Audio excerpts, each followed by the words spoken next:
Pendant la guerre, 8 militaires chinoises ont décidé de se donner la mort plutôt que de se rendre face aux envahisseurs japonais.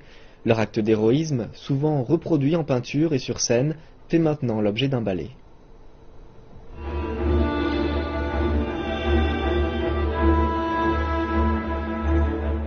C'était une réalité qui était bien connue des soldats japonais pendant la Seconde Guerre mondiale.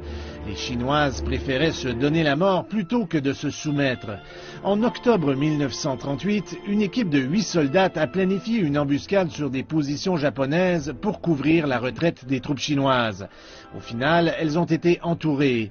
Mais plutôt que de se rendre, elles ont détruit leurs armes, ont marché dans la rivière main dans la main et se sont noyées. La plus jeune de ces 8 Ophélie avait seulement 13 ans, la plus âgée à peine 23 ans.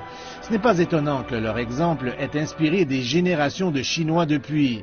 Et ce fut notamment le cas de la troupe de ballet de Liaoning dans le nord-est de la Chine.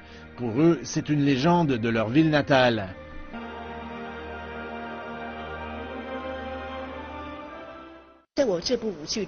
J'ai inséré des mouvements de Yang, une danse folklorique très populaire dans notre ville natale. Il y a aussi des éléments de danse coréenne. Cela ajoute une saveur régionale à l'œuvre.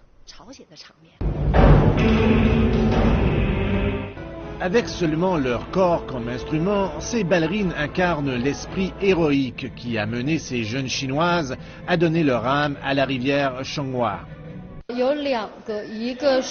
Je dois vous avouer que je pleure lorsque j'interprète ces deux scènes. Celle quand je me sépare de mes enfants pour aller me battre sur le champ de bataille. L'autre, c'est quand mon personnage voit son mari se faire abattre. C'est une histoire tellement triste qu'elle pourrait faire pleurer une pierre.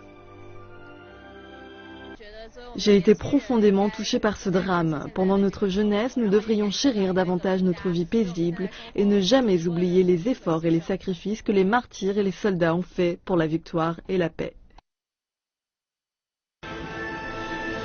L'histoire a touché les cœurs de plusieurs artistes au cours des décennies. Il en va de même de cette œuvre remplie de beauté, forgée par les horreurs de la guerre.